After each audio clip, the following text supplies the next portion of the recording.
Hey, how's it going, everybody? Today we're going to be talking about the newly redesigned Tesla Model Y. Now, dubbed Project Jupiter, this is on the heels of Project Highland, which, if you're familiar with it at all, is actually the relaunch of the Tesla Model 3. Now, they made some subtle changes there, and we were waiting to see what they would do or might do to the Tesla Model Y, because it's sort of following up on the heels of the Model 3. Certainly the most successful vehicle that Tesla has ever had, the most successful global EV that's ever been produced, in fact outselling other vehicles that aren't even in the EV space. The Model Y was something we sort of assumed or hoped or thought would be quickly in the heels of the Model 3 redesign. So that's what we're going to be talking about today. So sit back, relax. You guys are watching the Tall Tesla Guy.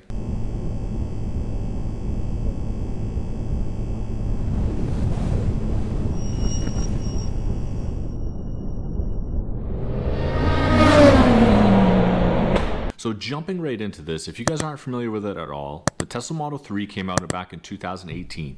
And Tesla doesn't do what typical auto manufacturers do, in that they don't have model year changes that you see with a lot of other car companies. Tesla ends up producing the vehicle and making slight changes in the car, predominantly in the form of software updates. Now, they do software updates nearly monthly, if not quarterly, for large changes, and then yearly for major changes, such as changes to full self-driving, changes to autopilot, changes to the schematics of the screen, stuff like that. But predominantly, that's how Tesla makes their changes. So instead of seeing a model year to 2018 versus 2019 versus 2020, you're going to see the same kind of car throughout the years, almost identical on the outside and nearly identical on the inside. So what Tesla did through Project Highland in the Model 3 is change some of the things on the outside. They changed some of the cameras, they added new views, they added stuff to make it easier to do full self-driving, to do Tesla's vision. And then on top of that, they changed the body panels a little bit, putting more scoops in there, changing the lights, stuff like that. On the interior of the cabin, if you weren't familiar with the old version, you probably didn't notice too much of a difference. A lot of it came with the software on the inside, like we were talking about before. It's got the heated seats, it's got heated back seats. They were talking about giving the option to put a screen back there, just like they have in the Model S and X, but I'm not sure as though that actually came out. And they actually launched this overseas. So this actually came out of Giga Berlin, Giga Shanghai, before it even came to the United States. So we're yet to see a Project Highland Tesla Model 3 yet, but I know that it exists. What that actually led me to was, are they going to do it with the Model Y? Through a secret launch, just like they did with Project Highland, people found out that Project Juniper existed. Well, Project Juniper, similar to the Project Highland with the Model 3, is Tesla Model Y changes. Now, Model Y came out, the Tesla Model Y came out in 2020, and since then, they've had minor changes on the outside, and everything, just like every other Tesla, has been through software changes. Well, what they're doing with this is actually making similar dramatic, as they call it, changes to the car, just like they did with the Tesla Model 3. So what we're going to see here is we're going to see, and we have leaked images and leaked thoughts on it, stuff like that. It's going to show better headlights. It's going to show more scoops in it. It's going to show repeater cameras around the car, leaning towards Tesla Vision, just like they did in the Model 3. And these kinds of things, these kinds of changes, to the untrained eye, probably don't notice much of a difference. You're not going to notice them. You're not going to see them. It's not going to change the way that the car looks dramatically, anything like that. It's going to be little subtle changes that if you follow the car company, if you follow Tesla, you're going to notice them. But bigger things you're going to see when you're buying the car for the first time is some of the things that they take away from it. You may end up having to pay for, as a monthly subscription, for heated seats, for heated windshield washer fluid, windshield wipers, things like that. Stuff that was actually included in the car before and is not included now. Not talking too much about the price point of the car, what should be included, what shouldn't be included, what other auto manufacturers include and Tesla doesn't. I would be disappointed if I got a car and it didn't have heated seats and I wanted them and I had to pay for them monthly, but it ends up being what it is with Tesla, so you either take it or you don't. The other side of it is that the reason why I'm not surprised that they're doing this, that they're making these changes to the Model Y, predominantly because the Tesla Model Y is the global leader, a global sales leader of any type of car. And it's the first EV ever produced to globally outsell any other vehicle, even outselling the Toyota Corolla, which in some cases can be half the price of the Model Y. Now, the only other vehicle that actually outperformed the Tesla Model Y in sales is the Ford F-150 pickup truck. Like Ford or not, they do sell a lot of their pickup trucks. Now, the Model Y in 2023, all the way up to the third quarter, was outpacing the sales of the F-150, but it's hard to say whether or not they'll actually beat it, and they probably won't in the end, just because people love their trucks.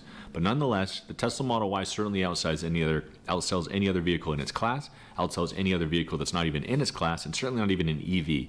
So it's a huge thing, and it's a huge seller for Tesla. So it's not a complete surprise that they are doing this Model Y refresh. Now, the car's only been around for 3 years. It came out in 2020, early part of the year. In fact, I got my Model Y in the summer of 2020, and it had only been around for about 3 months.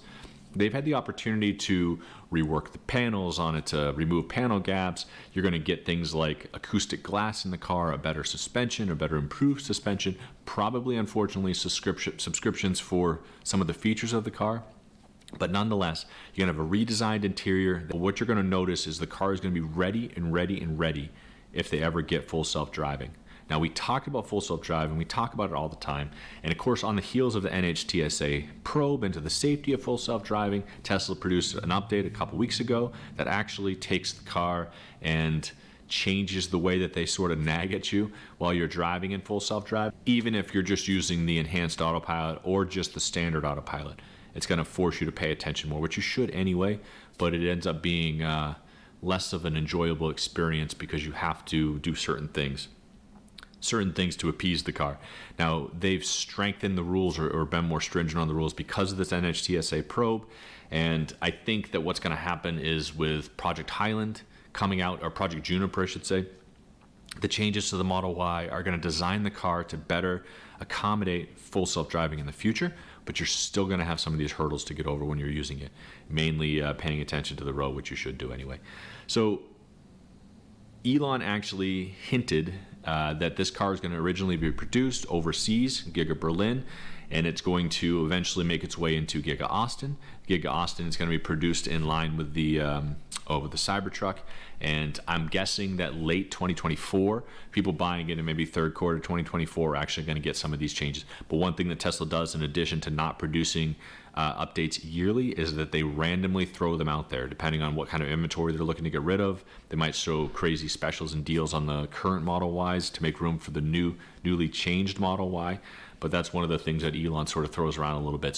So much more to come from this. I'm super excited about it. I love the Model Y, and if you guys have been following the channel, you know that I love Tesla.